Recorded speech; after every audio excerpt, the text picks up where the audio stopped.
നമസ്കാരം, CNTV ന്യൂസിലേക്ക് സ്വാഗതം. അനുമോദനത്തിന്റെ 1000 പൂച്ചെണ്ടുകൾ അർപ്പിക്കുക.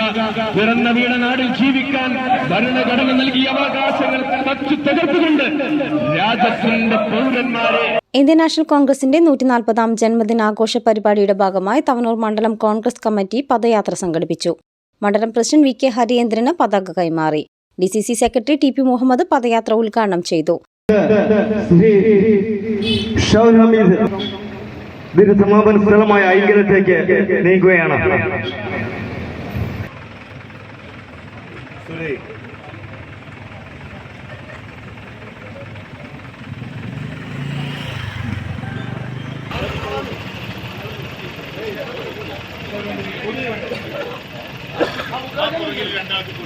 കത്തിവെച്ച് ഈ നാടിനെ മതത്തിന്റെ പേരിൽ വിഭജിക്കാൻ ശ്രമിക്കുന്ന സംഘപരിവാർ ഫാസിസ്റ്റ് ശക്തികളോട് സന്ധിയില്ലാ സമരം പ്രഖ്യാപിച്ചുകൊണ്ട് ഭരണഭീകരതയോട് ഭരണകൂട ഭീകരതയോട് സമരപ്പെടാത്ത മതേതര ഇന്ത്യയുടെ സുൽത്താൻ രാഹുൽ ഗാന്ധിയുടെ പ്രസ്ഥാനം ഇന്ത്യൻ നാഷണൽ കോൺഗ്രസ്, എന്റെ പ്രസ്ഥാനം എന്റെ അഭിമാനം എന്ന മുദ്രാവാക്യം ഉയർത്തിപ്പിടിച്ചുകൊണ്ട് ലോക ചരിത്രത്തിൽ ഇടം നേടിയ ഏറ്റവും വലിയ ജനാധിപത്യ പ്രസ്ഥാനം ഇന്ത്യൻ നാഷണൽ കോൺഗ്രസ് ആത്മാഭിമാനത്തിന്റെ 140 വർഷം പിന്നിടുമ്പോൾ തവനൂർ മണ്ഡലം കോൺഗ്രസ് കമ്മിറ്റി മണ്ഡലം പ്രസിഡന്റ് VK ഹരീന്ദ്രനും മഹിളാ കോൺഗ്രസ് പ്രസിഡന്റ് സുരേഖയും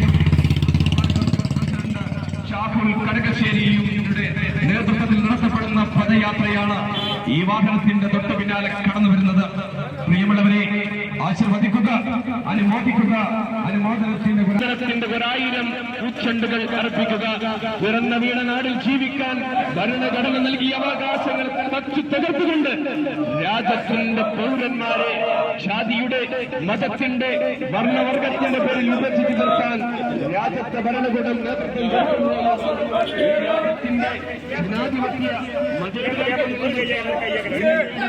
തവനൂർ അങ്ങാടിയിൽ നിന്ന് ആരംഭിച്ച പദയാത്രയ്ക്ക് AP Sadanandan, CP Abdulla, M Balakrishnan, VR Mohanan Nair, C Shahul Hameed, Surekha തുടങ്ങിയവർ നേതൃത്വം നൽകി. അയങ്കലം ജംഗ്ഷനിൽ നടന്ന സമാപന സമ്മേളനം KPCC മെമ്പർ P ഇഫ്തി കറൌദ്ദീൻ ഉദ്ഘാടനം ചെയ്തു. മറ്റൊന്നുമല്ല, ഇതുപോലെ ഗംഭീരമായി ഒരു പ്രകടനം സംഘടിപ്പിക്കാൻ ആത്മാർത്ഥമായി കൊണ്ട് എല്ലാവരും ഒന്നിച്ചു എന്നതാണ് നമ്മുടെ സംഘടനയുടെ ഇന്നത്തെ വിജയം. ഒന്നിച്ച് മുന്നോട്ട് പോകണം. കാലം ആവശ്യപ്പെടുന്നത് എല്ലാവരെയും ഒന്നിപ്പിക്കാനാണ്. കോൺഗ്രസ് ഉണ്ടാക്കിയതാണ് ഇന്ത്യ. കോൺഗ്രസ് നൊന്ത് പ്രസവിച്ചതാണ് ഇന്ത്യയെ. കോൺഗ്രസിന്റെ നിലപാടല്ലാത്ത ഒന്നും തന്നെ ഇന്ത്യയുടെ നിലപാടല്ല. ആലോചിക്കണം, നിങ്ങൾ 139 വർഷം പിന്നിട്ട് കഴിഞ്ഞു രാജ്യത്തിന്. കോൺഗ്രസ് നാനാത്വത്തിനേകത്വത്തോടുകൂടി ഇന്ത്യയെ നയിക്കാൻ പര്യാപ്തമായ നേതാവ് മഹാത്മാഗാന്ധിയായിരുന്നു. എല്ലാവരെയും ഉൾക്കൊണ്ടു. ഹൈന്ദവൻ ഇന്ത്യയുടെ അടിത്തറയാണ്. ഹിന്ദുവില്ലാതെ ഇന്ത്യയില്ല. നവീൻ മാഷെ, കോൺഗ്രസ് പറയുന്നത് അതാണ്. കോൺഗ്രസിന്റെ അടിസ്ഥാന മുദ്രാവാക്യം അതാണ്. ഹൈന്ദവൻ ഇന്ത്യയുടെ അടിത്തറയാണ്. ഹിന്ദുവിനെ മാറ്റിവെച്ച് നടക്കാൻ കോൺഗ്രസ് ഒരു കാലഘട്ടത്തിലും സന്നദ്ധമല്ല. അതുകൊണ്ടാണ് കാവി നിറമാണല്ലോ മുകൾ ഭാഗത്ത് നിലനിൽക്കുന്നത്. അത് കാവി തന്നെയാണ്. 42 മഹാത്മാഗാന്ധി വിശദീകരിക്കുകയാണ്, അത് ഹിന്ദുവാണ്. 4 വോട്ടിന് വേണ്ടിയുള്ള അഭിപ്രായമല്ല കോൺഗ്രസ് ഒരു കാലഘട്ടത്തിലും സ്വീകരിക്കാറുള്ളത്.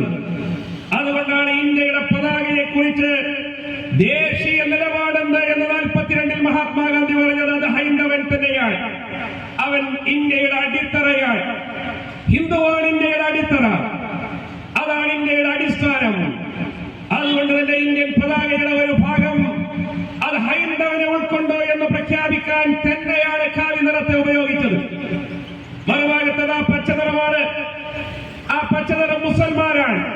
ഗാന്ധിയ പറയുന്നത് മുസൽമാനാണ്. മുസൽമാനില്ലാതെ ഇന്ത്യയില്ല. ഇന്ത്യയിലെ ഏറ്റവും വലിയ ന്യൂനപക്ഷം മുസൽമാനാണ്.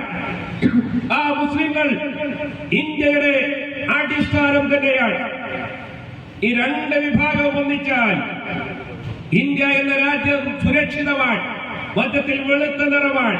അതാണ് ക്രൈസ്തവൻ, അതാണ് പാഴ്സി, അതാണ് സിഖ്. അതിൽ ഇല്ലാത്ത ഒന്നും തന്നെയില്ല. മതമുള്ളവൻ, മതമില്ലാത്തവൻ, അവരെല്ലാം അതിന്റെ മധ്യത്തിൽ സുരക്ഷിതരാണ്. ഏകോദര സഹോദരന്മാരാണ്. ലോകത്തൊരു ശക്തിക്കും സക തകർക്കാൻ കഴിയാത്തവണ്ണം ഇന്ത്യ വിജയിക്കുക തന്നെ ചെയ്യും. 1942 മഹാത്മാഗാന്ധി കോൺഗ്രസ് നേതാക്കന്മാരെ അഭിമുഖീകരിച്ച് സംസാരിക്കുകയാണ്. പ്രിയമുള്ളവരെ, ആ ഇന്ത്യയാണ് സാർത്ഥകമാകുന്നത്. 1905 സർവേന്ത്യ മുസ്ലിം ലീഗിന് ബ്രിട്ടീഷുകാരൻ ജന്മം നൽകി. ബ്രിട്ടീഷുകാരുണ്ടാക്കിയത് സർവേന്ത്യ മുസ്ലിം ലീഗ്. കോൺഗ്രസിൽ നിന്ന് മുസ്ലിങ്ങൾ അകറ്റുക എന്നുള്ള ലക്ഷ്യം തന്നെയാണ് അതിനുണ്ടായിരുന്നത്. 1915 ബ്രിട്ടീഷുകാരനാണ് ഹിന്ദു മഹാസഭയ്ക്ക് ജന്മം നൽകുന്നത്. 1925 RSS എന്ന രാഷ്ട്രീയ സ്വയം സേവക് സംഘ് ബ്രിട്ടീഷുകാരൻ ജന്മം നൽകിയതാണ്. ഡിവൈഡ് ആൻഡ് റൂൾ, ഭിന്നിപ്പിക്കുക, ഭരിക്കുക. സുരേഷ് പൊൽപ്പാക്കര, PV ദിലീപ് വെള്ളാഞ്ചേരി സ്വാഗതവും നവീൻ കൊരട്ടിൽ നന്ദിയും പറഞ്ഞു. CNTV എടപ്പാൾ. കൂടുതൽ വാർത്തകൾക്കും ദൃശ്യങ്ങൾക്കും CNTV ഫേസ്ബുക്ക്, യൂട്യൂബ്, ഇൻസ്റ്റഗ്രാം പേജുകൾ ഫോളോ ചെയ്യുക.